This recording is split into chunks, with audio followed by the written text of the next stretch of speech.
एक और चीज़ भी होती है कि वंस एक दफ़ा शादी हो जाती है तो फिर उनको अपने एक्स की यादें आना शुरू हो जाती हैं। तो मैं समझती हूँ कि अगर आप जाओ तो 100% जाओ, और अगर आप किसी रिलेशनशिप में हो तो आप कंप्लीटली वहाँ हो। आधे अधूरे रिलेशनशिप को छोड़ना या आधे अधूरे किसी इंसान को अपनी लाइफ में एक्सेप्ट करना, I think that's a very dangerous thing. कि अगर आप किसी के साथ हो तो कम्प्लीटली हो और आपको श्योरिटी होनी चाहिए।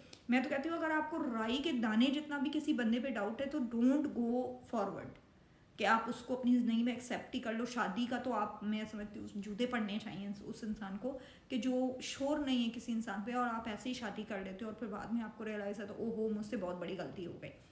तो गलती और शादी का कोई मिक्सचर साथ में नहीं है। गलती और शादी एक साथ एक सेंटेंस में नहीं होनी चाहिए। तो marriage is something that you should be proud of and you should feel that that's a blessing that Allah Ta'ala or God and divine and Hashem has given you.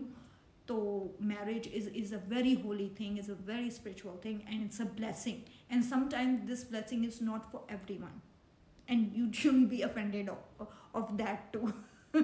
So I think that's my message कि it's a very एक तो ये है कि आप बहुत ज़्यादा rigid ना हो जाएं। अगर कोई इंसान आपके लिए सही नहीं है लेकिन आपकी उसके लिए फीलिंग्स हैं तो आप देखें कि भाई अगर वो आपके लिए सही नहीं है, कंपैटिबिलिटी नहीं है, आप उसको छोड़ भी दें आसानी से, किसी को बांध के मत रखें। और दूसरी चीज़ है कि अगर आप उसके साथ हैं तो उसको कम्प्लीटली 100% दें। अगर अगले बंदे के लिए आप सही नहीं है तो वो आपको खुद ही छोड़ देगा। तो ये भी एक चीज़ है कि just be there in a relationship 100%, and if you have doubts then 100% leave that person. Yeah.